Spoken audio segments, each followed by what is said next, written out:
Saludos fanáticos del deporte de la malla alta, este que te habla es Luis Negrón y hoy estamos de regreso nuevamente con Javier Gaspar. La primera entrevista, si no la has visitado, te recomiendo que pases a visitarla primero, porque esta es la segunda parte, los últimos 6 7 años de la historia de Javier Gaspar con el voleibol en Puerto Rico y en nivel internacional. Primero, nuevamente, bienvenido Javier. Tuvimos una conversación bien interesante, pero tu historia comienza a cambiar luego de esos 5 años de la banda. Eh, ¿Cómo te tomó la sorpresa después de ese juego de San Sebastián? Cuando te nombran, te llaman, porque obviamente no te nombran sin avisarte. Cuando te llaman de la federación para convocarte como dirigente, ¿cómo fue?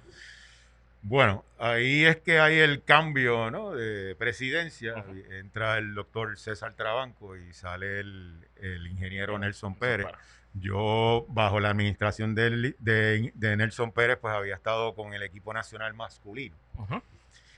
Y habíamos empezado el proceso de recambio luego de que no lográbamos la clasificación para Las las Olimpiadas. Olimpiadas del 2016. Y ese primer año pues trabajamos con un grupo joven, todos ellos menores de 28 años, con altura, con miras no solamente al 2020, pero en particular a las Olimpiadas del 2024. Al entrar el equipo de trabajo del doctor Trabanco, se abre la plaza en femenino y Herminio Nieves, que era el primer vicepresidente en esa época, pues decide entrevistar a, creo que eran 5 candidatos para las posiciones que habían disponibles.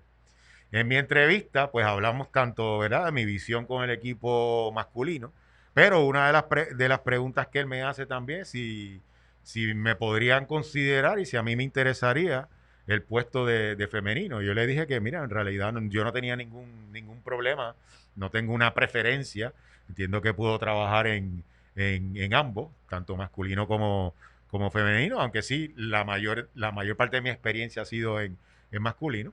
Entonces, seguimos con ese proceso de entrevista y después de varias semanas él me llama para ofrecerme el equipo femenino.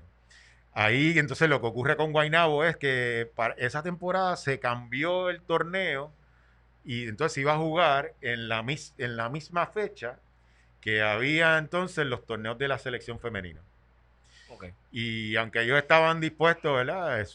Ramón Zurdo Rosado y el equipo de trabajo dispuestos a bregar con mi itinerario del equipo nacional, pues yo opté por no renovar en Guaynabo y dedicarme de lleno a la planificación y preparación del equipo nacional. Así que mi salida de Guaynabo fue una cordial, o sea, yo Ajá. tengo excelente relación con ellos. No tenía por qué ser otra forma, Ajá. ¿verdad? Pues la manera que se trabajó ahí durante los 5 años y los éxitos que se consiguieron. Además que el grupo de trabajo que está ahora es un grupo de personas profesional, ¿no? Ellos Así mismo. entendieron mi decisión y me apoyaron. Y ahí pues empecé este proceso con el equipo nacional femenino que duró 2 temporadas. Cuando sale el cambio del masculino, obviamente cuando tú llegas empieza un recambio y la gente le chocó de una. O sea, no, la gente se acostumbra a tener las mismas caras. Y teníamos a Piqui Soto casi con 40 años en unos centroamericanos. Estuvo con el señor David Alemán, creo que tenía 38, no estoy claro que la edad, pero ya estaba bastante arriba en edad, feñito, y nos damos cuenta que al boricua le cuesta ese recambio. Y no es solo en el voleibol. Todavía hay gente que quiere a Carlos Arroyo en la selección nacional, que es un veterano, es uno de los mejores jugadores o el mejor jugador de los pasados 10 años puertorriqueño, obviamente a nivel internacional, porque obviamente no podemos sacar a Piculín, Elías Ayuso, pero la gente todavía, cuando estaba Arroyo, y entonces, y pasa igual en el baloncesto, pasa exactamente igual en el voleibol.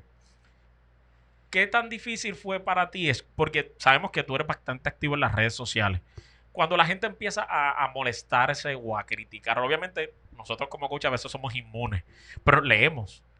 ¿Qué era lo más que tú decías? Contra, ¿por qué la gente no da la oportunidad de hacer cambio? ¿Qué era lo más que te molestaba? Sí, y no molestar en el sentido de que te molestaba realmente, sino que tú decías, contra, este comentario está como que, si supiesen. Pues mira, yo trato, ¿verdad?, de que esas cosas no impacten ni la toma de decisión de uno, ni el estado anímico de uno. y mi función principal en ese momento es ver el bienestar del equipo y de mis jugadoras, ¿no? Y pues hay críticas, pues en esta línea de trabajo, tú sabes, el 50% va a estar de acuerdo con lo que tú haces y la otra mitad no va a estar de acuerdo con lo que tú haces, ¿no? Yo no le presto mucha atención a eso y que deje que afecte mi trabajo. Nosotros estábamos claros de lo que se tenía que hacer para obtener los resultados que queríamos conseguir, ¿no? Esto tampoco fue que yo llegué a la federación y les dije, no, esto es lo que vamos a hacer. Esto es algo que se habló con Herminio, con el doctor Trabanco, con el equipo de trabajo completo, ¿no? Porque es importante que todos, tanto administración como cuerpo técnico, estemos todos alineados y estemos de acuerdo de cuál va a ser el plan a seguir para el objetivo final. Y un paréntesis con esto, yo creo que eso fue clave en el éxito que nosotros tuvimos en Guaynabo. O sea, la administración, el cuerpo técnico de los jugadores, si perdíamos, éramos todos. Cuando ganamos, éramos todos. Y aquí muchas veces pasa, si gana, somos todos. Pero si pierdes, ya internamente, no, la administración, el cuerpo técnico, el coach, no, es la administración, o es que es la jugadora. Y eso en los programas exitosos no sucede, ni puede suceder. Y yo creo que eso pasa mucho en Puerto Rico. Sí, ¿no? sin duda. Pero al no estar, si no hay ese alineamiento en cuanto y tener la confianza en el plan de trabajo que se sometió y que se aprobó, pues entonces es bien difícil seguir adelante. Cuando la gente, recuerdo, tú traes a Kevin López, Jonathan Rodríguez, estaba Pedrito Nieves, Pedrito Sierra ya estaba cerca del tope de edades que más o menos todavía es estipulado, que eran 28 años. Creo que Ángel Pérez Sales, entra Arturo y Goa, eran los colocadores titulares. O sea, oficialmente en los juegos oficiales, pero habían otros colocadores envueltos en este equipo. Estaba Pablo Guzmán, creo que también estuvo. No, Pablo no. Pablo ya había pasado. Sí, Pablo por la edad. Josué Rivera, Eddie Rivera. Josué, Eddie, Pedro Molina. Estaba Pedrito, a Gabriel García también lo teníamos ahí. Que obviamente hoy una estrella de la NCAA. A Maurice Torres, obviamente también lo teníamos en ese grupo. Fue un grupo que al final del día, Gaspar tuvo la razón. Y esto lo digo yo, obviamente, y el que conoce el voleibol moderno sabe que todos estos jugadores hoy están entre los mejores. Está Jonathan, es uno de los mejores centrales estables. Cuando tú ves el juego de Jonathan, tú dices que lo hace todo. O sea, y es un tipo bien híbrido, está sirviendo brincado en las pasadas temporadas, y eso lo trae Javier Gaspar. Vimos hasta Pedrito Sierra intentando servir brincado muchas veces en tu entrenamiento, porque el nivel internacional, si no sirves brincado, ya perdiste la mitad del punto. Porque obviamente a ese nivel, si la bola no va con mucha fuerza, ya le estás dando el pase fácil. Así que cuando ese recambio, al principio a la gente le costó. Esa Liga Mundial perdimos, habían juegos que nosotros pensábamos, muchachos, este equipo le ganamos. Y salíamos a lo mejor con la derrota. Yo creo que no ganamos ese año, o creo que ganamos un solo juego contra Chipre. Le ganamos a Kazajstán. Ok, el de Chipre eso lo perdimos también. Así que, pero fue una liga mundial que hoy día la gente puede revisitarlo en YouTube y ve estos partidos y uno dice, bueno, pero es que estos tipos en la liga aquí hoy juegan mucho mejor de lo que se ve ahí. Pero esa visión, ese día la gente no la tenía. Así que 4 años después, bueno, varios años después de ese recambio, todos estos jugadores hoy en nuestra liga están considerados como los mejores. Incluso muchos de ellos han seguido en el programa nacional, yo diría casi todos. Eddie Rivera, Josué, ha estado intermitente para ser parte del programa nacional de arena. Yo creo que el único que ha despuntado por encima de todos es Kevin. Y cuando la gente lo miraba decía, es que es flaquito, es que no tiene tanta coordinación. Cuando Kevin está en Mayagüez y la gente lo ve jugar, Kevin ya ha jugado en el extranjero, pero obviamente la gente en el extranjero pierde el ver muchos juegos de ellos porque pues es distinto. El website no es como aquí que tú entras a Facebook y aquí lo tienes, allá son websites. Y Kevin, yo creo, y obviamente todos han disputado, Denis del Valle fue el libero de ese equipo junto a Arner, así que, pero Kevin despuntó de una manera para lo que la gente decía, bien subestimado. Ese muchacho no tiene coordinación, es lento. Y de momento, para mí, es una de las mejores tres esquinas de la actualidad. Pasa, sirve, tiene buen ataque en el pipe, ataca muy bien, tiene clutch. O sea, que al final del día, tuviste razón. Fue el equipo correcto. Gabriel está despuntando. Cuando era Pedro Molina, yo creo que es un jugador bien estable a pesar de lo joven que es. Creo que se acaba de graduar de la universidad. Así que cuando tú ves ese resultado, obviamente la gente al principio criticaba, pero hoy los halagan. Te hace sentir que hice lo correcto. Bueno, yo entiendo que las decisiones que se tomaron, Ajá. tanto en el masculino como en el femenino, eh, fueron las correctas, ¿no? Es cuestión de darle tiempo al tiempo y oportunidad a que los jugadores se puedan desarrollar y poco a poco uno ir viendo los resultados. Otro de los jugadores que nosotros convocamos, que no lo mencioné ahorita, fue Pelegrín Vargas. Y Pelegrín Vargas ahora mismo es uno de los las mejores esquinas en Puerto Rico, una actuación excelente en NCAA. O sea, pero toma tiempo. O sea, Roma no se hizo en un día. Claro. Y hay que ser pacientes con estos Entonces, procesos. y la gente a veces no recuerda estos nombres. Pero en el caso de Pellegrín, pues obviamente su familia es de tradición y la conocemos. Pero cuando lo traes, también la gente dudaba. Y yo decía, ¿cómo tú puedes dudar de alguien que no conoces? Porque no es lo mismo, la gente subestima mucho lo que hizo o lo que hacen estos jugadores en el ámbito local versus lo que hacen afuera. Pero tú te tienes que probar aquí primero. Y estos jugadores lo hicieron. Pellegrín es uno, yo creo que la selección tiene una estabilidad en esa posición gracias a que este caballero se ha seguido desarrollando. Y la gente tiene que entender que al igual que Vitito, al igual que José Rivera, Juanchi Figueroa, que estuvieron al principio de esta década, le traían esa chispa a Puerto Rico. Pellegrín y este grupo de jóvenes, Gabriel, Jonathan, que sería un veterano entre los próximos años entre la selección, son gente que lleva desde que no ganaban y están listos para despuntar, pero hay que darle primero la oportunidad y el apoyo. Y obviamente, combinado con toda esta gente joven, al final del día, si en la historia no menciona el recambio que hizo Javier Gaspar, cuando Héctor Piquizotto engancha los tenis y dice, mira, ya mi cuerpo no da para más. No puedo seguir metiendo 20, 25 pelotas por juego, porque ya mi cuerpo no da para más. Enfrentarme 38, 40 años a jóvenes de 21 años, 22 años, o sea. Y este recambio le choca tanto que dio resultados en el masculino. Sin importar lo que la gente pueda opinar, los resultados están. Está escrito, estos jugadores hoy son parte del programa nacional, han ido a representar a Puerto Rico en ligas profesionales afuera. Ganaron un oro centroamericano. Oro centroamericano que no pensábamos ni ganar. O sea, habíamos perdido contra República Dominicana, un centroamericano anterior. O sea, nos llevamos plata. República Dominicana que para nuestro ranking en aquel momento, pues nosotros estábamos por encima por mucho. Y eso mostraba que el recambio hacía falta.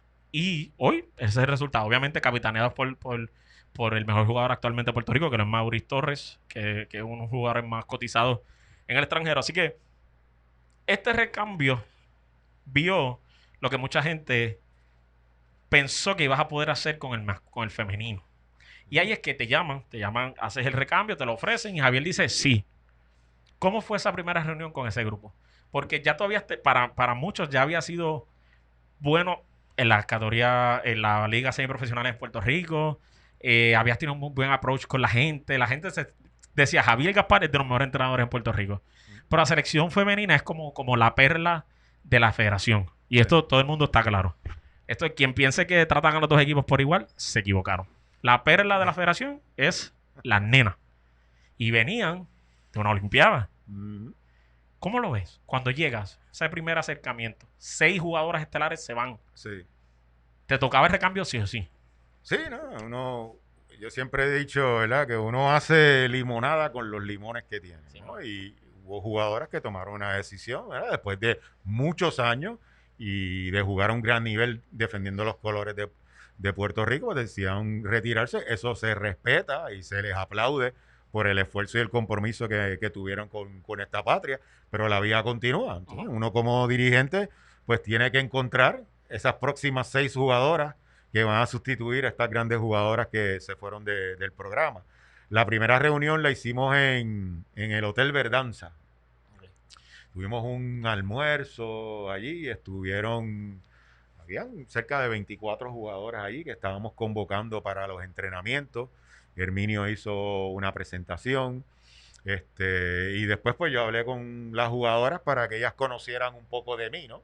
Porque a pesar de que estamos en el ambiente del voleibol y, sí, yo sé quién es Natalia Valentín, pero quizás muy pocas veces me había sentado a hablar con ella, ¿no? Ujú. Y así con otras jugadoras que estaban allí.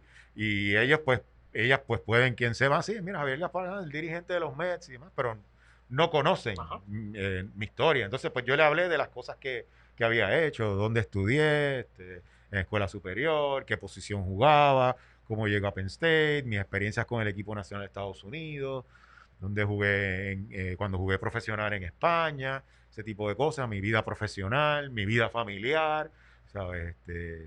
Y ahí pues empezamos a desarrollar, ¿verdad? Esta confianza y esta química de grupo que yo creo que fue fundamental en esos primeros 2 años en particular, porque como tú mencionas, habíamos perdido una gran cantidad de jugadoras y jugadoras importantes, ¿no? Entonces teníamos que apostar a que quizás no teníamos el mejor talento que habíamos tenido en los últimos 5 o 6 años, pero sí teníamos el mejor talento disponible y había que ayudar y capacitar a estas jugadoras a que subieran su nivel de juego.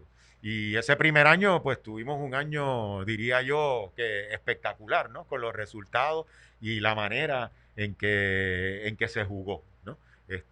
Una buena combinación, un buen mix de jugadoras veteranas, jugadoras jóvenes, jugadoras veteranas aceptando su rol. Pues, por ejemplo, yo empecé con Raima colocando sobre Natalia, Ujú. Natalia siendo la capitana, Natalia tanto en las prácticas como en los juegos, el apoyo que ella tenía hacia Raima y hablando con ella, hablando conmigo todo el tiempo y estando lista y dispuesta a venir del banco en sustitución de doble cambio o sustitución de uno por uno. Esa química de grupo que nosotros desarrollamos temprano en ese proceso del recambio fue bien importante para los resultados que obtuvimos esos 2 veranos.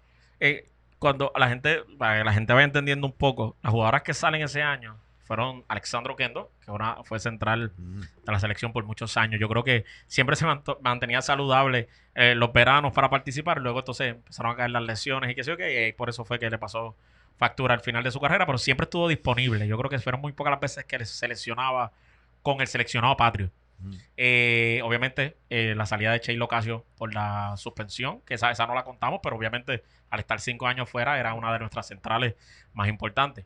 Karina Ocasio, Vilmari Mojica, creo que era la capitana en las Olimpiadas, Auri Cruz, Débora Seyhammer Linda Morales. y Linda Morales. Así que estamos hablando básicamente de un cuadro completo. Obviamente faltando una esquina, que quien acompañaba a Auri era Stephanie Rey, que pasaba a ser de la joven del cuadro a la veterana del cuadro. Así que el que conoce la historia, el que tuvo la oportunidad de ver a nuestro equipo nacional en las Olimpiadas, que quien lo dirige ese año fue Carlitos Núñez junto a Xiomara, pues sabe que este equipo pues ya venía con veteranía. O sea, los juegos que había que ganar los ganaban. Y este equipo se retira y vienen jugadoras nuevas. Dali Santana, una de las mejores promesas y que ha dado de qué hablar desde que comenzó a jugar profesional. Noami Santos, como yo le decía, este trote carga. No tenía 2 velocidades. O sea, ella iba, metía la pelota, tenía mucho mollero, tiene un buen servicio. Chara Venegas, ella estuvo compartiendo la posición con Débora, se convierte en la titular. Fue un recambio bien fuerte. Tú obviamente has traído otras jugadoras, entró Valeria, de colocadora. Keila Rodríguez estuvo un tiempo, creo que regresó contigo. No, Keila no regresó contigo. Pero Keila estuvo antes o sea, que ya venían unos tipos de recambio, pero estas 6 eran como la estabilidad. Ella sale. Tus expectativas antes de iniciar, porque yo creo que si algo tiene Javier Gaspar, es que es real, es consciente de yo no voy a pretender, y nadie se puede sentir mal, yo no puedo pretender ganar una medalla de oro mañana, olímpica, si no pierdo hoy. Tengo que prepararme, tengo que aceptar mis derrotas con el respeto que tienen y corregir eso para mañana ganarlo. ¿Te sorprendió esos resultados de ese primer verano? No. Yo Fueron los planes entiendo, trazados. o sea, nosotros trabajamos para los resultados que obtuvimos. Un equipo que compró el concepto de cómo queríamos prepararnos para la temporada, los sistemas que queríamos implementar de juego y jugamos un gran nivel, fuimos consistentes y obtuvimos unos resultados que nosotros sabíamos que los podíamos obtener, pero quizás fuera de ese círculo, no mucha gente entendía eso por la juventud que tenía ese programa. Nosotros sufrimos mucho la pérdida de nuestras centrales, ¿no? Y tú sabes que eso es bien importante a nivel internacional. Entonces ahí pues nosotros traemos a Neira Ortiz, que al final no pudo jugar porque se lesiona Ajá. en la preparación de esa primera temporada. Ahí incluimos a Alba Hernández y se le da la oportunidad, ¿verdad?, de jugar en el medio. Y cómo olvidar ese juego en el Coliseo Roberto Clemente contra la República Checa, que en 3 sets hace 11 puntos y 7 de esos puntos son en bloqueo directo. Sí, Entiendo, una jugadora que mide 6'8", pues hay que ser más paciente con ella que con cualquier otra jugadora, porque solamente tenemos una. Si solamente ya. nosotros tuviésemos 5 jugadoras de 6'8", pues tú dices, pues mira, la dejamos fuera. Pero siendo la única, yo entiendo que es una jugadora que hay que seguir trabajándola, y buscar la manera de que esté en el equipo todo el tiempo. No necesariamente tiene que ser regular. Nosotros, de hecho, nosotros lo que hicimos esa primera temporada con nuestras rotaciones era buscando macheos en particular, ¿no? Si queríamos un equipo más alto, un equipo más de control de balón, pues hacíamos ese tipo de cambios. Recuerdo, nosotros empezamos el torneo con Alba en el banco, en la Copa Panamericana, que fue el primer torneo que nosotros jugamos, y con Raima jugando en el banco los primeros 2 juegos. Entonces, de repente nos toca jugar con Estados Unidos. Nosotros hablamos y bueno, vamos hoy con un equipo alto. Empezamos con Raima, empezamos con Alba, que no habían jugado, y llevamos a Estados Unidos a 5 sets. Y de hecho las tuvimos 13-11 en el quinto set y fue Mike Hancock a servir y nos acabó el baile con 5 servicios corridos, ¿no? Pero ese tipo de dinámica de tú tener la confianza en las 14 jugadoras que tienes en tu grupo, pues nosotros tratamos ¿verdad? Eso era nuestro mensaje a ellas. Que ellas supieran que para nosotros es igual de importante las 6 que están o las 7 que están jugando, contando a Libero, como las 7 que están en el banco, y que nosotros tenemos la confianza en que cualquiera de esas jugadoras que están en el banco, cuando digamos, entra tú ahora al cuadro, entra a la cancha, va a hacer el trabajo, ¿no? Y yo creo que eso fue gran parte del éxito que nosotros tuvimos esos 2 años, ¿no? Tú hablas con alguna de las jugadoras en el día de hoy y de eso es lo que hablan. Mira, nosotros hacíamos un cambio y todo el mundo se sentía cómodo de que esa jugadora que entraba, por lo menos estaba preparada para hacer el trabajo. No siempre te van a salir las cosas, ¿verdad? Sí, sí. Porque eso es ley de vida y en el deporte más. Y otra cosa que nosotros hicimos fue cambiar un poco el enfoque, porque tú no puedes determinar el éxito de un programa si gana una medalla de oro o no gana una medalla de oro. Sí, sí. Porque hay tantos factores que inciden, que pueden afectar ese resultado. Pero mira, si tú tienes una preparación adecuada, si tu equipo en el torneo juega al máximo de sus capacidades físicas, y el resultado te acompaña, pues tú te sientes mejor. Pero si el resultado no te acompaña, tú te sientes bien porque tú sabes que tu equipo hizo lo más que podía con el talento, ¿no? Con la materia prima que tienes ahí. O sea, que tú llevar a tus jugadoras o a tus jugadores al máximo de su nivel de juego era el enfoque que nosotros teníamos. Aquí íbamos a ganar algunos juegos, íbamos a perder algunos. Pues claro, los otros equipos, no todos los equipos con los cuales nosotros jugamos, de manera de ejemplo, Colombia y Dominicana, en particular en el segundo año que yo estuve al mando del equipo de femenino, ellos estaban a un nivel de desarrollo más alto de nosotros, ya no estaban en un recambio. No. Ya habían ¿No? hecho su recambio. En el caso de Colombia, ya había hecho el recambio cuando nosotros tiramos nuestras veteranas. Correcto. O sea, ese era su segundo ciclo olímpico. Correcto. Ellas tenían más veteranía. Entonces, a lo que voy con esto de los recambios es, si nosotros vemos a Dominicana, si vemos a Colombia, si vemos a otros de los equipos competitivo, no solamente en nuestra zona, pero competitivo a nivel mundial, vemos que son recambios progresivos. Ya no sacan 8 jugadoras de momento y vienen, no, sale una, sale dos, traen una, trae dos, y así se va haciendo el Yo recambio. creo, eso, y el que está el consciente del voleibol internacional, uno de los y así lo hacen muchos también en Estados Unidos. Y yo creo que el último jugador veterano que salió de ellos, de ese recambio, fue David Lee, el central. En este pasado, creo que jugó hasta el último ciclo olímpico. O sea, y estamos hablando que David Lee estaba dando bandazos desde antes yo creo que 2005, 2006 con la selección. O sea, fue el más vigente. Matthew Anderson es ahora mismo el más veterano y está a ley de salir también. Hay ese tipo de recambio, pero se hace progresivo. Aquí nos tocó de una. No hubo oportunidad. Dali Santana, la gente confía mucho en ella para cargar el uniforme con Stephanie R. O sea, tampoco es que teníamos un equipo. Ahora vamos a empezar a ver del. No. O sea, nuestro equipo tiene el talento y tiene la capacidad, pero no han tenido no tenían el tiempo para esos primeros 2 años y los resultados estaban. O sea que se estaba haciendo el trabajo correcto al final de la conversación. La salida de Javier Gaspar. A mucha gente le tomó por sorpresa. Hay otra gente que ya venía encaminado y sabía esto ya mismo. La gente, obviamente, Javier Gaspar decide retirarse de la selección por varios inconvenientes con la administración. ¿Y qué pasó por tu mente al momento de dejarlo? Porque nosotros como coaches le cogemos un respeto y un cariño al equipo de trabajo. Y obviamente tu equipo de trabajo y es algo que te caracteriza, y es que tu equipo de trabajo se mantiene bastante igual. O sea, tu asistente Abdel Otero fue del Mets, fue contigo en el masculino, estuvo contigo en el femenino. Sí. O sea, que cuando hablan de Javi, ahora mismo no está contigo en Mayagüez. No. Y yo incluso cuando pasó cuando te nombran en Mayagüez, yo le digo, vas para Mayagüez y me dice, no, mano, es que me queda lejos y obviamente pues es distinto. Y yo dije, wow, o sea, eso es como separar a Batman y a Robin. O sea, Atero Otero viene de la banda de rock. Y entonces Sí. venía con Javier Gaspar.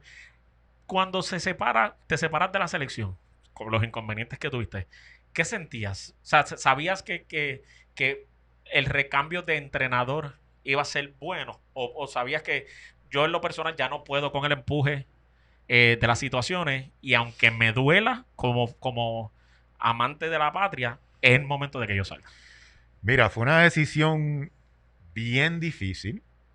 Fue una decisión que esas 2 semanas que estuvimos allí en Barranquilla, pues por lo menos 1 hora al día le daba casco a eso y hablaba con mi compañera en ese momento y con algunos de mi familia.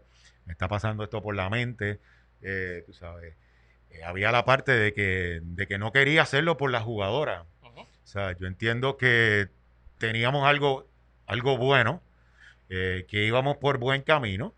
Obviamente tuvimos un poco de mala suerte ese verano, ¿no? Todo empezó en la Copa Panamericana, cuando estábamos, ¿verdad?, luchando la clasificación a los Juegos Panamericanos en Lima 2019 y ocurre el accidente de la guagua, que perdemos a Dali y Santana por la primera parte del torneo y Ana Sofía Jusino, aunque jugó, pero también estuvo lesionada. Sí. Y eso pues nos afectó, no necesariamente, fue más un efecto anímico que físico, ¿no? Sí, pues por ejemplo, en el caso de Dali, el que conoce a Dali sabía lo que era capaz de hacer y se veía bien cuidadosa. Y obviamente, a base de que no es lo mismo, y para que la gente entienda, no es lo mismo que tú te lesionas jugando. Tú te lesionas jugando, sea una molestia. Miren el caso de Steven. Ese año tú eras el dirigente. Sí, en los Panamericanos en Toronto, que él se dislocó el tobillo. Se disloca el tobillo. La gente en Puerto Rico, y me incluyo, yo no tengo problema en que la gente...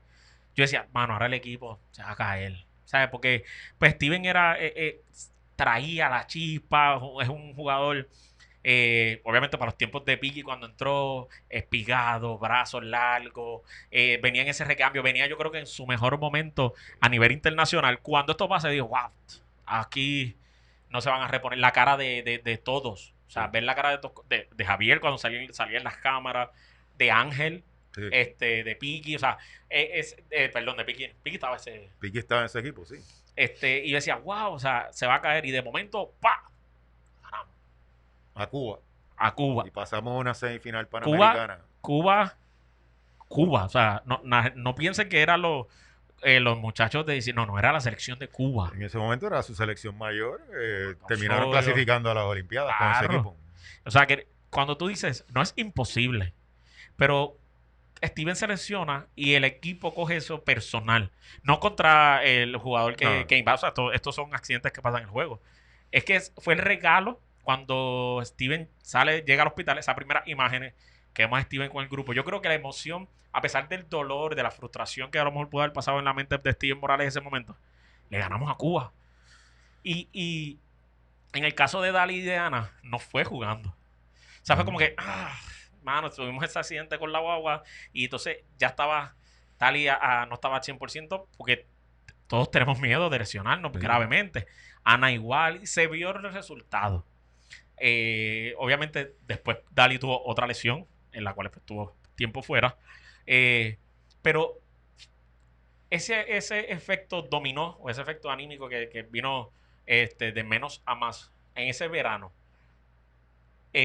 cuando toman la decisión, ¿sabías que esta decisión podía tocar esa fibra de esta jugadora?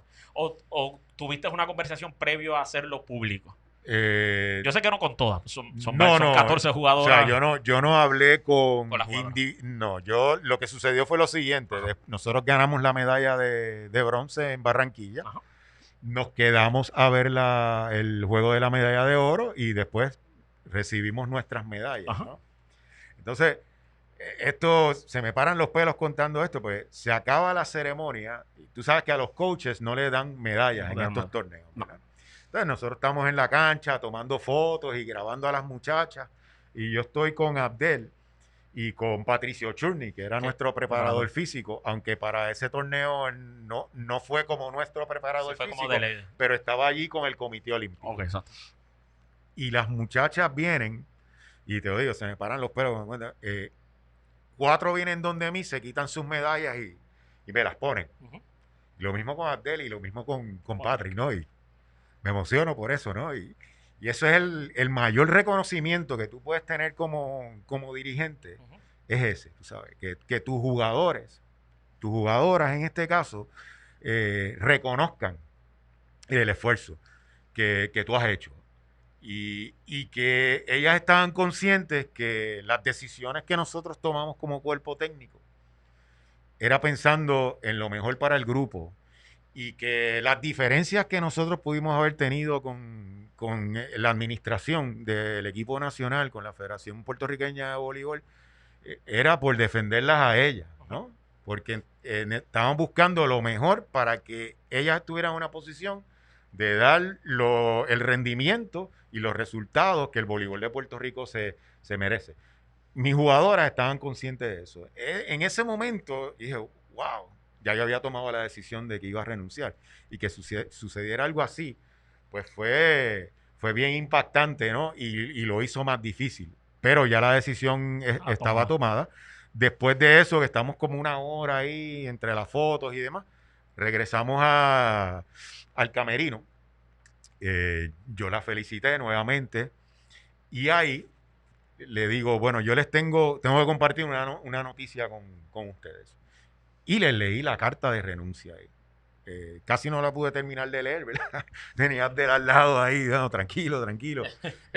Y ahí en la carta, pues, boza, ¿no? Las razones por las cuales renuncio al cargo. Y tan pronto termino de leer la carta, ¿verdad? Literalmente todo el mundo estábamos llorando allí, los que estábamos en ese momento. Ahí mismo le di send y se la envié al presidente de la federación, al doctor César Trabanco. También un poco más tarde, pues ahí se la envió a algunos miembros de la prensa, ¿verdad? Que me habían estado entrevistando, Fernando Rivas, José Ayala. Le hice llegar una copia al delegado en jefe de la delegación en Puerto Rico, a Sara Rosario también, al licenciado Jaime Lamboy. Eso fue, estaba como a la 1 de la mañana, ¿no? Y ahí fue como quitarte un peso de encima, porque había sido, fue bien estresante, porque yo puedo bregar con las críticas y eso, pero a las muchachas no se le podía quitar el apoyo. Sí. Y yo creo que en eso se falló en particular durante esas semanas en los Juegos Centroamericanos, las muchachas estaban bien sentidas por lo que había sucedido. Y nada, son cosas que pasan en este mundo, cuando uno está en este mundo de dirigir, y uno aprende de todas estas dinámicas, ¿no? Ya el otro día, pues hablé más en carácter personal con alguna de las jugadoras. Dali vino donde mí, por ejemplo, y estuvimos hablando bastante de lo que había sucedido. Ella me dio su opinión, ¿no? Igual con Natalia, que era la capitana, Shirley Ferrer, ¿sabe? Una serie de jugadoras que me hablaron y nos dieron las gracias, tanto a mí como al equipo técnico, por con lo que habíamos hecho por el programa en esos 2 años, y, y que ellas entendían que íbamos por un buen camino y que se estaban haciendo las cosas que se tenían que hacer para obtener una clasificación a los Juegos del 2020, que era nuestro objetivo principal. Cuando toman la decisión de salir, los medios, la fanática en Puerto Rico, todo el mundo fue comidilla. La gente empezó, unos decían, no, otros decían que no sabían el porqué, los resultados están bien, la gente veía contenta, había gente que se imaginaba lo que estaba pasando, hay gente que decía que Javier tiene otros planes, y se divarió de toda esa información hasta pues que sale la carta, que todo el mundo tuvo la oportunidad de leerla, que los medios reseñaron. Cuando ya pasa ese proceso, ya pasó el que Javier sale, obviamente rápido entra, no rápido, un tiempo nombran a otro dirigente. La gente te pregunta, porque obviamente este ciclo olímpico para nosotros no ha acabado, porque supone que acabar ahora, y pues obviamente por la pandemia, pues no ha acabado. Que se mueve para las Olimpiadas, aunque nosotros no clasificamos. Pero te preguntan los resultados, la gente describe, mira, yo soy una persona que a veces escribo sin esperar respuesta. Contra Javier, mira, perdimos, se hubiese hecho, ¿tú crees que eso? Y a veces se esperan respuestas. ¿Te pasa eso constantemente? Que me escriban. Que la fanaticada general. A mí. Sí, yo tengo personas que me han escrito y me preguntan, mira, ¿por qué se hizo esto? ¿Por qué no se utilizó a esta otra persona? Y demás. Eso es algo que sucede, ¿no? Y como uno está disponible en las redes sociales, ¿no? No te puedo decir que contesto todo el tiempo, pero algunas personas sí le he contestado, otras personas pues hemos tenido diálogos por teléfono y demás. Yo eso no tengo ningún tipo de problema, ¿no? Y muchas veces lo bueno de esto es que cuando uno habla con las personas y le explica un poco el trasfondo y el por qué, pues usualmente, ahora me hace sentido, ¿no? Porque recuerda, tú me puedes escribir, pero si tú no estabas en la práctica, mucha gente no entiende, que sí, ¿por qué hacen este cambio? Si yo no tengo el plan de trabajo en mi mano. Entonces yo digo, bueno, si usted viene a las prácticas y ve que el jugador Y lo hace mejor que el jugador X en estas circunstancias, pues a lo mejor puede entender por qué en el juego uno toma ese tipo de decisión, ¿no? A mí me pasó algo bien curioso en una serie que tiene que ver con lo que estamos hablando. Déjame, fue la serie que nosotros le ganamos la final creo que fue a Carolina. Okay. Nosotros eliminamos ese año en semifinales a Arecibo, que era el equipo que todo el mundo esperaba que iba a llegar a la final y que nos iba a eliminar, ¿no? Entonces, Ramón Burgos, en ese año, él usualmente venía del banco. Los medios titulares eran Enrique Escalante y Jonathan King. Y Ramón, si necesitaba un poquito más de ofensiva, pues Ramón usualmente entraba por Jonathan y demás. Excepto cuando jugábamos con Arecibo. Cuando jugábamos con Arecibo, Ramón Burgos tenía que estar ahí. Entonces, pues obviamente nosotros identificábamos eso. No me pregunto por qué. Cuestión de macheo y demás. Él, contra Arecibo, tenía unos números espectaculares. Con los otros equipos, pues... promedio. No hacía gran diferencia, ¿no? Y bueno, nosotros identificamos eso a través de la temporada. Y cuando empezó la serie semifinal contra Arecibo, hablamos con Jonathan. Mira, Jonathan, mira los números de Ramón y con Ramón. Por esto nosotros vamos a empezar con Ramón en la serie semifinal. Y ganamos. Y pasamos a la final. ¿Verdad? La gente esperaría, pues vamos a empezar la final con los que ganamos la serie semifinal de Arecibo. Volvemos. Vamos a los números de la temporada contra Carolina en particular. Y vemos esa misma tendencia. Mira, pues Ramón está discreto, Jonathan King lo está haciendo mejor. Pues empezamos con Jonathan King. Ganamos el primer juego y viene un fanático de Guaynabo. Contra, felicidades, man. Y entonces me dice, yo a ti no te entiendo. No se preocupe, que eso yo lo escucho mucho. Definitivamente. Dígame, te tengo una pregunta. No, dígame, yo, a ver si se la puedo contestar, ¿no? Entonces me preguntó, ¿por qué si Ramón Burgos tuvo tan buena serie contra Arecibo, tú vienes y lo sientas en el primer juego contra Carolina?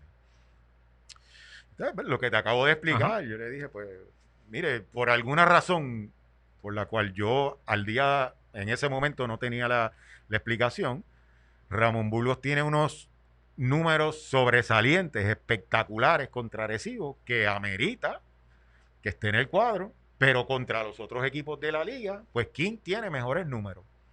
Y basado en eso, pues nosotros tomamos esta decisión.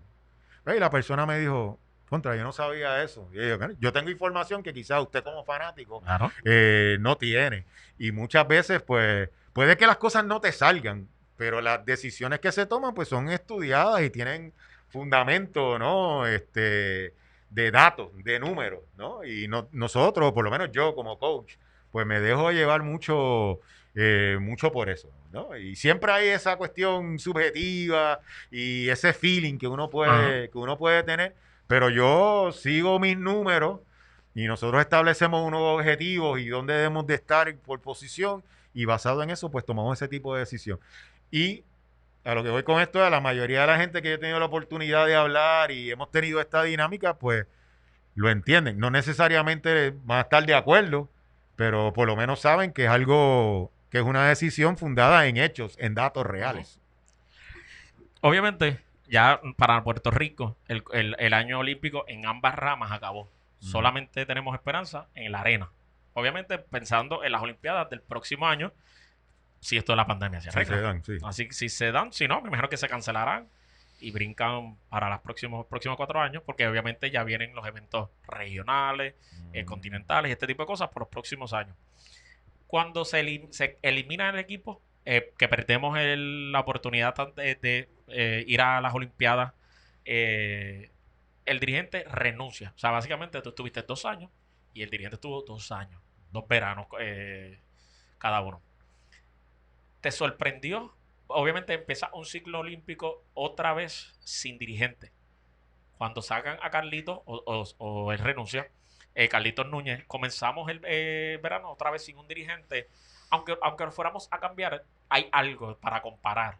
Cuando renunció ahora fue José, Mieles. José Mieles. No Carlos Núñez, Mieles. Sí, exacto, no. Mm. Carlos renunció en el 2016 cuando se hizo el cambio. No sé si el cambio. Bueno, él no renunció, o lo sacaron. simplemente con el cambio en la ¿De la federación administración? y Ok. cuando se hace este proceso de entrevista, que Carlitos Ok. fue uno de los entrevistados, Ok. pues la federación entonces lo que hacen, nombran a Monchito Hernández para el equipo masculino, Masculino. y entonces a mí me mueven al equipo Femenino. femenino y Carlitos pues quedó fuera como parte de ese proceso de Ok. entrevista.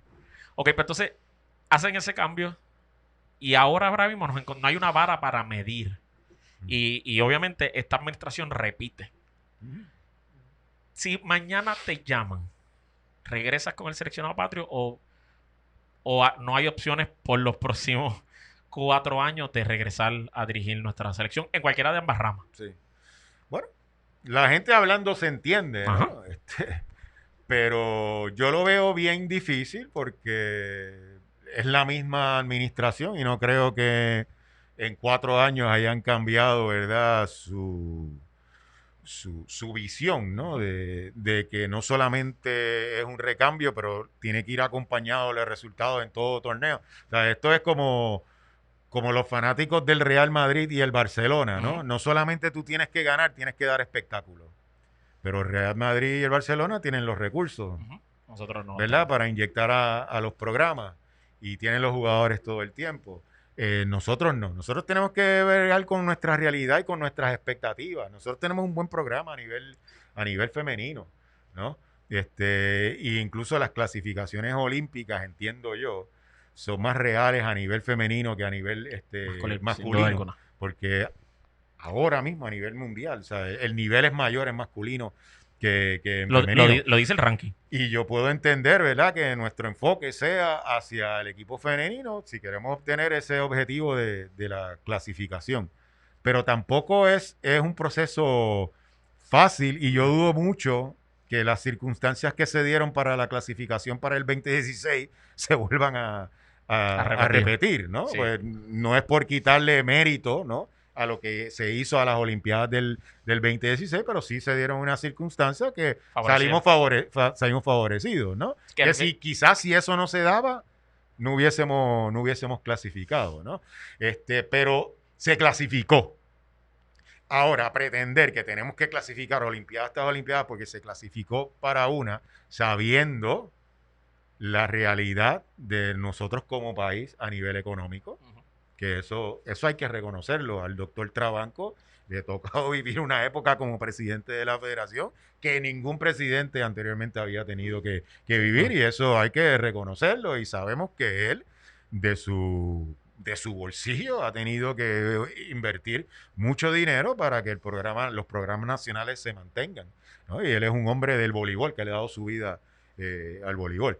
Pero yo creo que aquí tenemos que bregar con la cuestión de las expectativas y ser un poco más pacientes con los procesos y que sea un equipo. O sea, esto no se puede convertir en la federación versus los coaches de los equipos nacionales, ¿no? Nosotros establecemos un plan. El plan es aprobado por la federación. Es nuestro plan. No es mi plan cuando no funciona y nuestro plan cuando funciona. Y eso aquí en Puerto Rico, administración tras administración, sucede. Por eso te pregunto yo a ti ahora, ¿cuántos coaches han habido en los programas nacionales en los últimos 20 años en Puerto Rico? Muchísimos. Tanto en varones como femeninos. Muchos. Dominicanos femeninos, ¿cuántos ha tenido? Uno. ¿Sabes? Hay que darle continuidad a, sea Carlitos Núñez, sea José Mieles, sea Carlos Cardona, sea el que sea. O sea, yo creo en estos momentos que la persona que nombren a dirigir el equipo nacional debe estar ahí mínimo 8 años. Yo creo que Carlos Cardona ha sido el dirigente que más ha estado como dirigente, aunque cambió de rama. Estuvo en el femenino, también estuvo en el masculino. Le pasó como en tu caso, pero yo creo que estuvo un poco más de tiempo, ¿no? Yo no sé en cuanto al tiempo si fue el más que estuvo, pero Carlos, voy a decir lo siguiente, Carlos, amigo, ¿no? Y trabajé con él, fui su asistente en los Playeros de San Juan, y Carlos revolucionó la manera en que se preparan los equipos aquí por la cuestión del video y demás.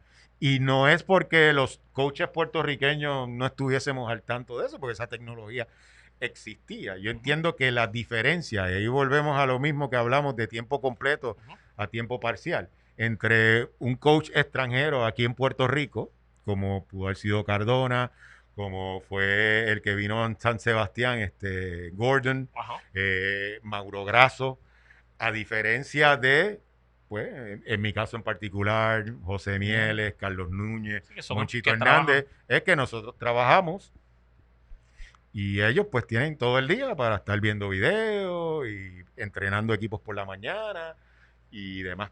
Pero fuera de eso, pues yo entiendo que los nombres de los coaches ahora mismo aquí en Puerto Rico, Mieles, Carlitos Núñez, Monchito, Xiomara, están más que capacitados para correr los equipos nacionales aquí. Lo que pasa es que hay que darle los recursos que en muchos momentos estamos dispuestos a dárselos al extranjero.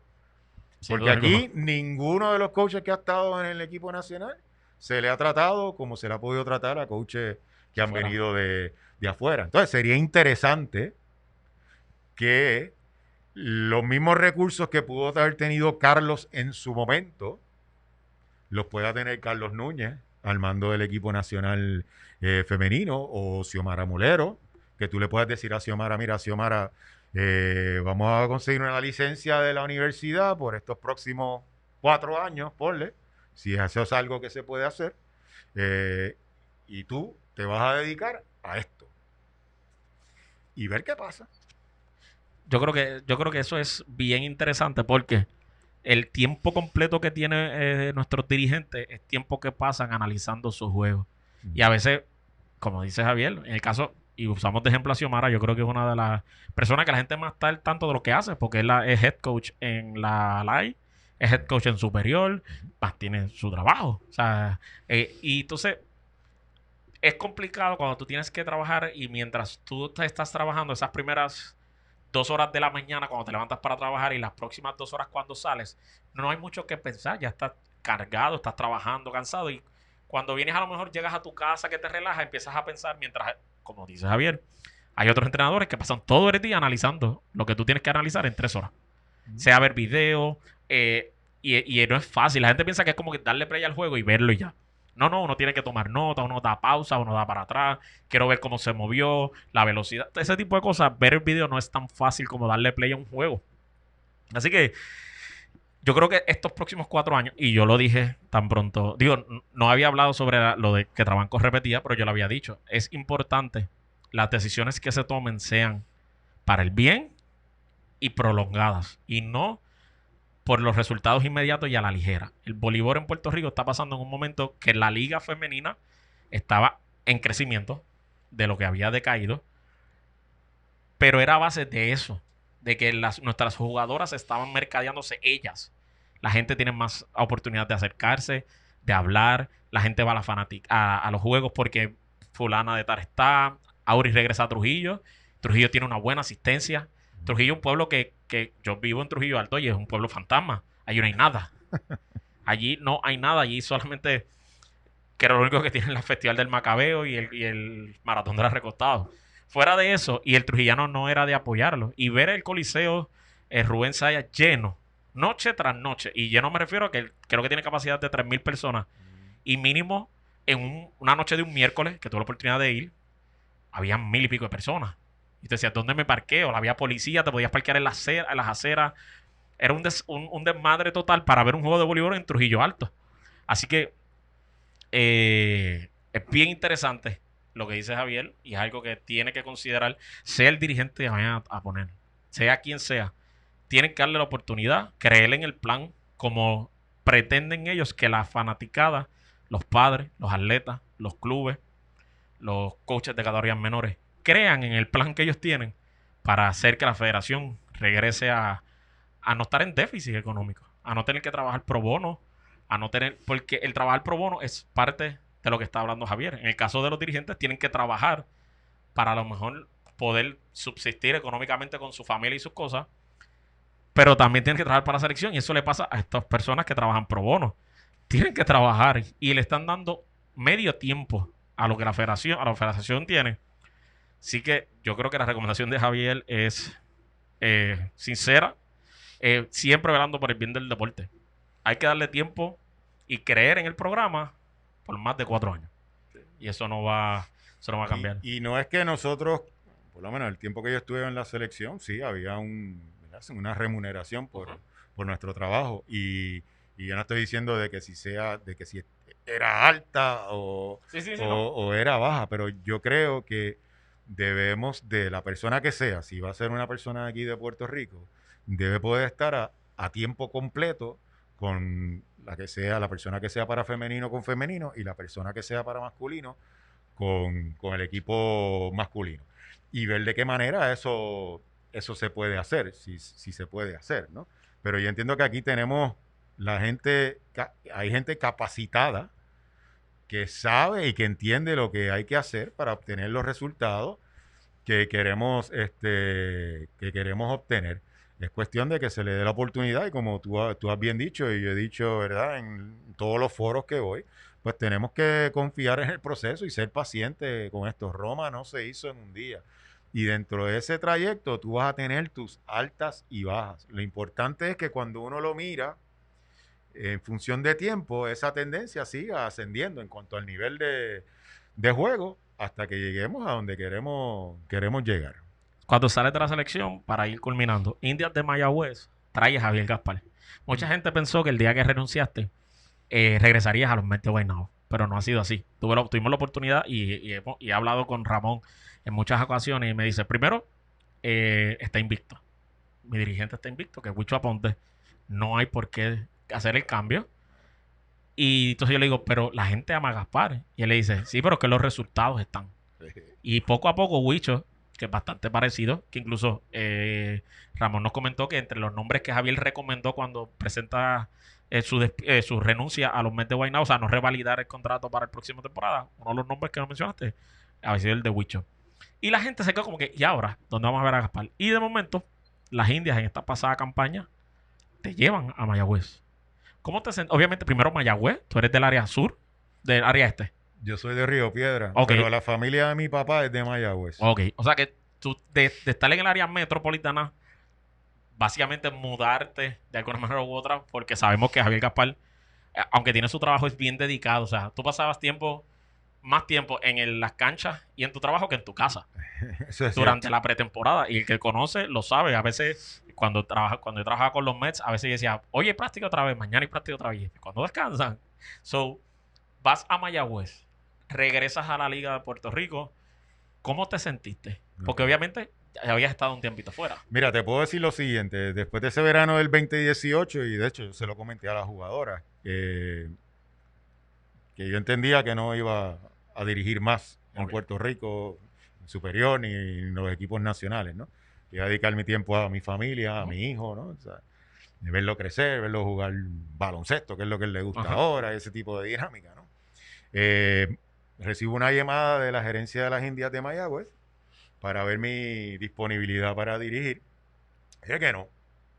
Mira, yo tengo un hijo que su mamá juega voleibol superior, Lizzy Cintrón, que Ujú. es central de la Amazonas de Trujillo Alto. Y nosotros más o menos desde que yo dejé de dirigir femenino aproximadamente en el 2011, que fue cuando el nene nació, pues lo que acordamos fue eso. Mira, yo me quedo en masculino y tú mientras estés jugando en la temporada femenina, pues yo me quedo con Eric. Y eso ha sido durante la vida del nene, ¿no? Pero entonces Mayagüez me llama, yo le digo que no por eso. Me llaman otra vez, yo accedo a reunirme con ellos, hablamos de cuáles son los planes que ellos tienen y demás, conozco un poco a la administración, ¿no? El doctor Alameda, el doctor Rode, a Yadira Reyes, el equipo de trabajo que tienen allí, ¿no? Y pues cuáles son las expectativas y eso. Y entonces ellos me piden que les haga, que si me interesaría. Y le dije, mira, no me interesa. Pero gracias. Entonces me dicen, después me escriben otra vez, mira, por lo menos envíanos una oferta, tú sabes. ¿Qué te interesaría a ti para estar aquí? Y yo, bueno, yo se la voy a enviar, pero sin ningún tipo de compromiso, ¿no? Ajá. Entonces, pues, les envié una oferta pensando que me iban a decir que no. Y ellos me enviaron una contraoferta que básicamente estábamos de acuerdo en todo, ¿verdad? Lo que yo les había enviado, excepto en un punto. Y yo le escribí para atrás y dije, mira, en este punto, esto es lo que yo llego hasta aquí. Ujú. Si no pueden, pues mira, no pasa nada. Y me llamaron, mira, pues sí. Pues ahí hablé con Liz y mira, se dio una gran oportunidad, no solamente económica, pero sino también de desarrollo en uno de los mejores equipos en Puerto Rico, que tiene una visión no solamente a corto plazo, pero sino a mediado y a largo plazo en cuanto a desarrollo de jugadoras en el área oeste de Puerto Rico, que a mí me gustaría ser parte. Y pues, Licia estuvo de acuerdo que buscábamos la manera, ¿verdad?, de que la calidad de vida y como estudiante de nuestro niño, pues no se viera Afectada. afectada o se viera afectada lo menos posible. Y decidí aceptar ese reto. Y no me arrepiento, fue lo que duró, ¿verdad? Debido a lo de Ajá. la pandemia. Fue una experiencia buena y me sentí muy bien el regresar a la cancha porque pues, esto es lo que a mí me apasiona, esto es Ujú. lo que a mí me gusta, ¿no? Dirigir y demás. Una pena pues que aquí en Puerto Rico uno no se pueda dedicar a esto Ujú. como hacen colegas en Argentina o en México o donde Sí, sí. sea, en los diferentes países, en Brasil. Aquí pues tenemos que hacer varias cosas para poder Oh, subsistir. Pero estoy no. bien contento con el regreso a las canchas. Obviamente esta liga ya se finalizó, obviamente por este año, con esto de la pandemia. El próximo año, pues se espera que empiece en enero ambas ramas a la vez. Es una opción que se dio. Hay gente que está de acuerdo. Hay gente que dice que una liga va a cargar la otra. Eh, es algo bastante, pues, que está controversial ahora. Javier Gaspar, el año que viene, si mañana te llama nuevamente la administración de las Indias de Mayagüez y te dice, te necesitamos con el equipo, repite, regresa a Mayagüez o ya probaste. ¿Cuáles son tus planes para la próxima campaña? Porque viene una próxima campaña el próximo 2021. Sí, no, en principio sí, es regresar con las Indias de Mayagüez. Nosotros hemos estado, ¿verdad? Hablando y entiendo que ambas partes pues estamos alineados hacia eso, ¿no? Es lo que hemos hablado al momento, ¿no? Ya sobre la marcha, en lo que queda de año, imagino que hablaremos y eventualmente nos podremos reunir y finiquitar, ¿verdad? La cuestión de la contratación. Pero en estos momentos entiendo que sí, que estaría con las Indias de Mayagüez nuevamente el año que viene. En cuanto a lo de el torneo, ¿verdad? Que tú mencionaste que se jueguen simultáneo. Si tenemos el tiempo, yo quiero darte mi posición en cuanto a algunas cosas que se pueden hacer en el voleibol de Puerto Rico, que tiene que ver con lo de jugar a los dos torneos, lo de las reservas de los equipos, el balance competitivo, ¿no? Mi posición ha sido la misma desde que era jugador. Yo creo que se debe eliminar las reservas. Y eso estamos todos de acuerdo. Esa ha sido siempre mi posición. Si tú quieres que yo juegue en tu equipo los próximos 5 años, pues firmamos un contrato de 5 años. Pero si firmamos un contrato de 1 año y el año que viene, por las razones que sea, de Mayagüez, quiero firmar con las Criollas de Caguas, pues yo debo, el jugador, la jugadora, los jugadores tienen ese derecho a hacerlo. Ahora, si tienen un contrato multianual, pues otra cosa. Que el balance competitivo, que la gente, los equipos que tienen dinero, se van a llevar los mejores jugadores. Número 1, eso sucede en todas las ligas del mundo. Y así, ¿Okay? Miren los equipos. Número 2, con esto de las reservas, el objetivo principal, ¿cuál era? Crear un balance competitivo. Lo cual no es. Ahora, pregunta que te hago. Perdona que yo te entreviste a ti ahora. En esta última década, ¿cuántos campeones diferentes han habido en ambas ramas? Tú tienes 2 equipos que han dominado, uno es masculino y uno es femenino. No. Tú lo mencionas, las Criollas de Caguas y los Mets de Guaynabo. Han llegado distintos a las finales, pero al final del día es el mismo resultado. Han ganado los mismos. Entonces, lo de la reserva, ¿funciona? No. Entonces, nosotros queremos obtener resultados diferentes haciendo las mismas cosas. Esa no es la definición de la locura. Sin duda alguna. Entonces, debemos de eliminar las reservas. Que tú quieres velar por el balance competitivo, lo que sea la definición de balance competitivo. Hay varias cosas que podríamos explorar. Tú puedes poner un tope salarial, no a la jugadora, a la franquicia. Quizás como hacen grandes ligas en béisbol. Y tú tienes un luxury tax. Los Yankees de Nueva York se exceden de los 250 millones que pueden tener en nómina, pues pagan un porcentaje a la liga y ese dinero se lo dividen entre los otros equipos. ¿Está bien?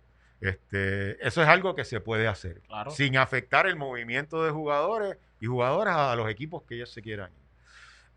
La gente insiste que todo el mundo va a querer ir a Caguas, todo el mundo va a querer ir a Guaynabo. Cuando yo jugaba, todo el mundo quería ir a Naranjito, todo el mundo quería ir a Corozal, todo el mundo quería ir a Lares. ¿Por qué? Porque ahí era donde estaba el billete. Claro. El jugador va a migrar hacia donde está el dinero. Ahora, si tú pones ese tope al equipo, pues los administradores dicen, ok, a mí me gustaría tener a B, C, D, E, F, G, pero económicamente no puedo. De esos puedo firmar a 2 o 3 nada más. Claro. Otra cosa que podríamos hacer es, creo que en Brasil, esto no sé si se sigue haciendo, pero en un momento se hizo, es tú darle una clasificación a los jugadores. Creo que todavía se sigue haciendo. A, B y C, por ejemplo. Y uno aquí pensando como los locos. ¿Qué pasa si nosotros decidimos que clase A va a ser todo jugador, y esto aplica masculino o femenino, que en el último ciclo olímpico, o sea, que del 2016 al 2020, hayas formado parte del programa nacional, de los 18 o de los 24, o que haya participado en un torneo. Esos jugadores son clasificación A. eso no está atado directamente a tu salario. No es que porque tú seas A te vas a ganar entre tope. 25,000 y 35,000 dólares. No. Es simplemente que esa es tu clasificación. Ujú. Que el equipo te quiere dar, si el presupuesto son 300,000, te quiere dar los 300,000 a ti, siendo A, chévere, pero sabe que más nadie puede cobrar. Obviamente eso no va a pasar. Claro. Van a cobrar, pero tienen que pagar un tax a la federación, ¿no? Exacto. ¿Ok? Entonces, el C, que sean todas las jugadoras de nuevo ingreso. ¿Ok? Y el B, el resto. El resto de los jugadores que no. Ya han tenido Ok. participación superior. Entonces, ¿qué tal si decimos los equipos no pueden tener más de 3 jugadoras A firmadas? ¿Son cuántos equipos este año? 7. 7 equipos. Pues ahí tiene. Usualmente en el programa nacional hay como Sí, hay de 24, ¿no? Y de 26 para acá, ponle que llegue como a 32, mucho como 40 Ujú. jugadoras, ¿no? O sea, tú vas a tener un balance en esas jugadoras que han estado en los últimos años en equipo nacional distribuidas en los 7 equipos de la liga. Ujú. Al final Y del día. entonces tienes que tener también, ponle, si son un roster de 15, 3A, ponle 4B, 4C, jugadoras de nuevo ingreso. Ahí estamos fomentando el desarrollo del talento nuevo. ¿Ok? Así que tienes 3, 4, 7 y puedes tener 8B. Eso es una opción que podríamos explorar, evaluar para crear un No, balance y yo creo competitivo. que esto sería más atractivo para el nuevo, el apoderado nuevo. ¿Por qué? Sí. Y le pasó, por ejemplo, a las Pinkin, que obviamente se habían llegado a unos acuerdos, no se dio, ahora tiene los primeros 3 turnos. Ujú. Allá el dueño de Cagua, el señor Furiel, que hizo unas alegaciones como que pues él perdía 6 o 7 jugadoras de sus jugadoras titulares porque él tiene esas jugadoras top del país en su equipo y ellas están jugando en el extranjero. Entonces hay unas opciones, o sea, que al final del día va a haber un balance. Eso sí, eso es una opción bastante válida porque crea un balance hasta para el nuevo. Mira, sería bien interesante de esto, ¿verdad? Que hablando como locos, Ajá. que esto se aprobara. A mí me gustaría estar en esa reunión de las criadas de Caguas con Furier y Carlitos Núñez para ver con cuál de las 3 jugadoras A de las 6 o 7 que tienen se van a quedar, ¿no? Sí, Eso yo creo sería que interesantísimo. eso sería un programa pay-per-view. Yo creo que la gente es que querría escuchar solamente, aunque no lo vean, Sí. escuchar porque es parte de que, y eso pasó, por ejemplo, mira la discordia que hubo con Chili Florian, que era reserva, no era reserva, ya jugó, no jugó, bla, bla, bla. Al final del día, era de las crías de Cagua. Cuando llega a Toa Baja, tan pronto ella oficialmente está en Toa Baja, la gente dijo, Toa Baja ya va a estar en la final. O sea que esa perspectiva de estas jugadoras que tiene Cagua, obviamente, una sola jugadora le pasó a Génesis Collazo, sale de Cagua, llega a Toa Baja, ya la gente dice, chacho, ahora es que va a despuntar, porque tuvo la oportunidad de estar. Génesis Collazo fue una gran jugadora, yo siempre lo he dicho, es una gran jugadora, pero estuvo en sombra.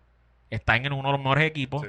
venían refuerzos, Sí. tenía la Super Karina Ocasio, la tuvo más difícil que otras jugadoras, y sin menospreciar, pero Shirley Ferrer tuvo muchas más oportunidades que Génesis Collazo porque no estaba en sombra. Y yo creo que esta clasificación le va a permitir a no estar en sombra a nuestras jugadoras A, que son las que son clasificadas A, pero están A en sombra. Ujú. So, yo creo que es una buena manera de hacerlo. Así que vamos a ver, ¿verdad? Si esto es algo, ¿verdad? Nos podemos sentar y hablarlo y entre todos darle vuelta y ver de qué manera se puede hacer. Pero hay que eliminar lo de las reservas, como te dije. Yo creo que eso es fundamental. Lo otro es que el sorteo debe ser para jugadoras de nuevo ingreso. No de jugadoras que sueltan, no. Esas jugadoras pues son libres y pueden ir firmar Donde con el quieran. equipo que ellos quieran. Yo jugué 5 años en Europa y jugué 4 años en un equipo y renovaba año tras año. Y el año que no quise renovar, pues me fui a otro equipo. Pues entonces aquí empeoramos las cosas, porque no solamente tú puedes reservar al jugador, pero puedes reservar aún debiéndole dinero. ¿Cómo le pasó? Y entonces, ¿quién defiende al jugador aquí? Nadie. No tiene ni voz ni voto. Digo, tiene voz ahora, pero no tiene Corozal voto. regresó Ujú. y hay jugadoras que jugaron bajo la antigua administración de Corozal 2013. que le fueron. deben dinero. Sí. Incluso la deuda, una de las mayores deudas que tiene la federación gracias a esa deuda de las Pinky en el 2013 o 2012. Así que y la mayor parte de los problemas que han habido y las disputas en el voleibol últimamente es por la cuestión de todo gira alrededor de lo de las reservas. sí. Entonces, pues es algo que nosotros tenemos que eliminar. Y digo, utilicé el ejemplo de Caguas porque fue lo que salió en estos días. Pero otra reunión en la cual me gustaría estar en la de los Mets de Guaynabo, con Huicho y con Zurdo ahí, a ver a quién van a dejar libre. Pues solamente podrían firmar 3. Y ellos tienen un montón. Entonces, pues, eso sería interesantísimo, porque entonces de esos jugadores que ellos firman esos 3, que los pueden firmar por 1 año o por 3 años, y si los firmas por 3 años, pues tienes la garantía de que, o por lo menos los tienes bajo contrato por esas próximas 3 temporadas, pero los otros jugadores pues pueden ir a otro, y entonces a otro equipo. Ahí entonces sí entra un balance real, porque cuando tú ves, y voy a poner de ejemplo esto, no necesariamente, pero imaginemos que cogen sus 2 puntas y a Carlos Goja, que cogen y ponemos que coge a Maurice, que obviamente es reserva de los Mets ya. Y no es que lo cojan, es que lo firmen. Lo firmen. Cojan Tenemos que cambiarle la manera en eso, que nos expresamos. Que firmen a Maurice, que firmen a Ezequiel, que es su capitán, y que firmen a Goa. Estás dejando fuera a Arnel, a Moncho, fue parte del programa. A Inobel, que obviamente es selección nacional, pero aunque representó a Cuba, pero ha sido parte de algún programa nacional. Giancarlo, que estuvo. Dejan mucho, y entonces cuando vemos en la tabla de posiciones, cuando vemos al final, tú dices, sí, pero Yauco no tiene ninguno. O sea que ese balance competitivo se puede crear si se... Suena genial. Ahora que lo analizo de esa manera. Y te puedo decir, en femenino, al día de hoy, funcionaría mejor, porque la realidad es que la solvencia de los equipos femeninos es mejor que la de masculino. En masculino, pues sí, podría haber la situación de que pero es que si no puedo jugar en Guaynabo, a lo mejor Yauco, por decirte algo, ellos no me pueden ofrecer o no me podrían pagar lo que yo me gano en Guaynabo. Ese tipo de dinámica, porque no hay tanta estabilidad económica pero en femenino yo entiendo que sí la hay. Sí. Digo, basado en las nóminas y en las jugadoras que tuve en cada los equipos, todos trajeron refuerzo, no debería ser un problema. Entonces, esto de la clasificación, vuelvo y digo, para que los jugadores estén claros, un B podría ganarse más que un A. Claro, porque eres más...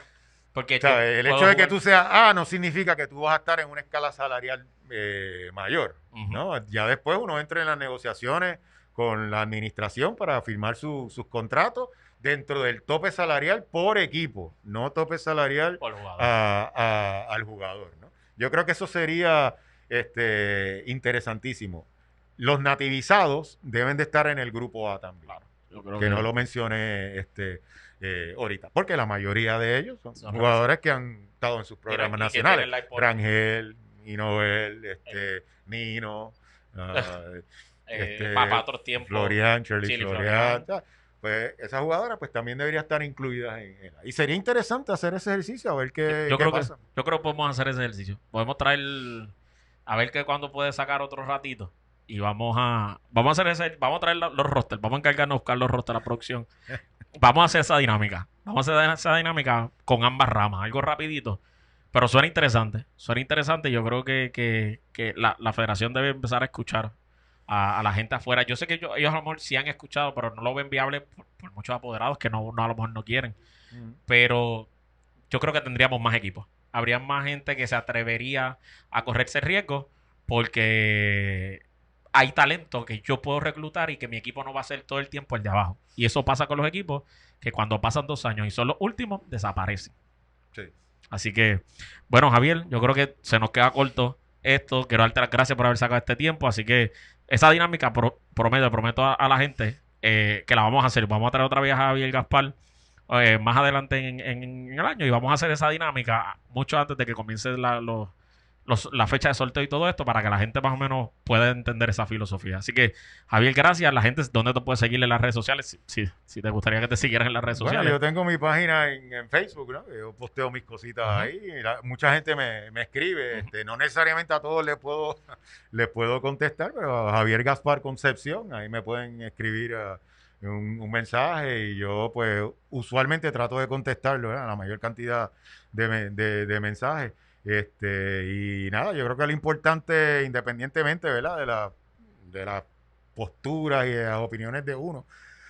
Estamos todos en esto porque nos gusta el voleibol. Ajá.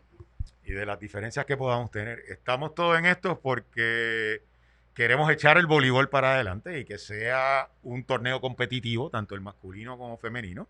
Es cuestión de sentarnos a hablar y buscar la manera en la cual ambos torneos sean exitosos, sean competitivos, y sería bonito, aunque puede que no sea fácil, que cada año hay un campeón diferente. Eso sería, ¿verdad? Ideal. Pero eso es difícil de que suceda. Uno evalúa todas las ligas del mundo en diferentes deportes y no necesariamente es así. Algo que no toqué y rapidito es, entiendo que los dos, nosotros debemos de jugar como se juega en el resto del mundo. ¿Ok? Masculino y femenino juegan a la misma vez. ¿Ok? Aquí lo que podríamos hacer es, pero se debe de jugar entre septiembre a mayo. Los dos torneos. Si lo quieren jugar a la vez, fine. Si no, no. Pero lo que sí no debería suceder es que mientras los equipos nacionales estén en su temporada, en verano, todavía se esté jugando el torneo local. Sí. No. Eso no puede Y pasar. para mayo estamos tarde. En mayo ya debe estar, en mayo 1, por poner una fecha, debe estar ya la final. Que cada atleta ya en mayo 15 pueda estar con sus respectivos equipos nacionales. Yo creo que eso es importante que se haga si en verdad queremos tener resultados con los equipos nacionales, ¿no? Y el ranking yo creo que no muestra lo que es el talento que hay en Puerto Rico. En el femenino nos mantuvo entre los primeros 20. Pero ver el femenino en el masculino, perdón, en la posición 38, lo vi bien arriba y yo creo que no muestra el gran talento que tenemos. Aunque ahí con eso de los rankings de la federación, pues hay otros torneos que no participamos. Que tú juegas, pero sí, estoy de acuerdo que en ambos, en particular en masculino, tenemos más talento de lo que refleja nuestro ranking. Así que, bueno, Javier, te damos las gracias a todos. Nos quedamos cortos. Gracias a todos por haber estado con nosotros pegados en esta segunda parte. Y podríamos decir que viene una tercera parte. Vamos a hablar un poquito más sobre ese esquema de cómo podríamos realmente crear un balance quitando las reservas, que yo creo que es el talón de Aquiles de nuestras ligas profesionales. Le damos las gracias a todos y sigan en sintonía el Voleibol Boricua.